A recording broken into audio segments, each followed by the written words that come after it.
আসসালামু আলাইকুম। মারিয়া ফুড কর্নারে সবাইকে স্বাগতম। আশা করি আপনারা সকলে ভালো আছেন। আলহামদুলিল্লাহ আমিও অনেক ভালো আছি।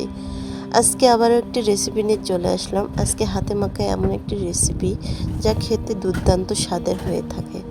এই রেসিপিটি বানানোর জন্য আমি নিয়ে নিয়েছি মিষ্টি কুমড়া, আলু এবং চাল কুমড়া।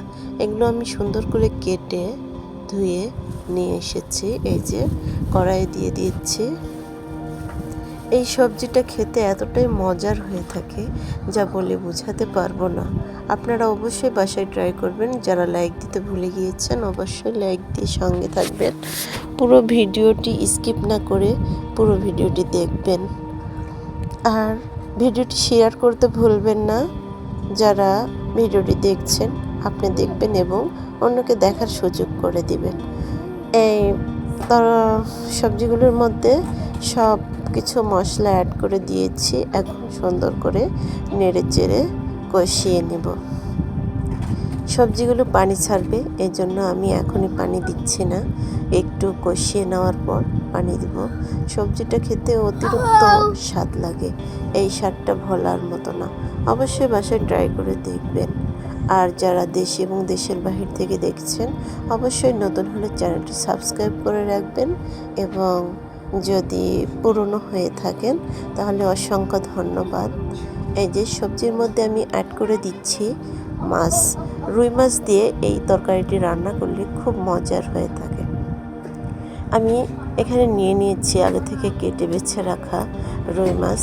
মাছটা দিয়ে আবারও নেড়ে চেড়ে নিচ্ছি। দেখুন সবজিটা থেকে কতগুলো পানি বের হয়েছে।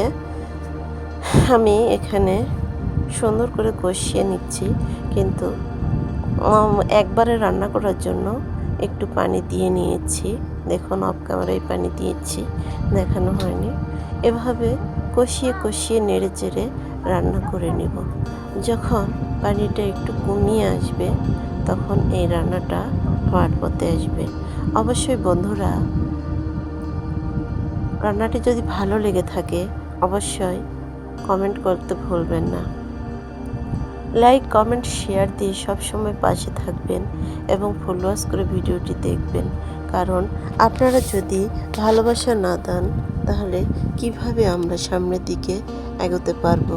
এই যে মাছের ডিমটি ছিল, আমি সেটিও তরকারিতে দিয়ে দিলাম। মাছের ডিমটি দিয়ে তরকারি রান্না করলে অতিরিক্ত স্বাদ হয়ে থাকে, এই জন্য আমি মাছের ডিমটি দিয়ে দিলাম। দেখুন মাছের ডিমগুলো সুন্দর করে সবজির মধ্যে ছড়িয়ে পড়েছে। এভাবে সবজি রান্না অবশ্যই বাসায় ট্রাই করবেন, খেতে দুর্দান্ত স্বাদের হয়ে থাকে। আমার তরকারিটি হয়ে আসছে। এভাবে আপনারা বাসায় ট্রাই করবেন এবং রান্না করে খাবেন। প্রত্যেকটা রান্নাই লোভনীয় হয়ে থাকে, কিন্তু এই রান্নায় আমি কোনো মশলা ইউজ করিনি। আমার সিক্রেট একটা মশলা ছিল, সেই মশলাটাই আমি ব্যবহার করছি।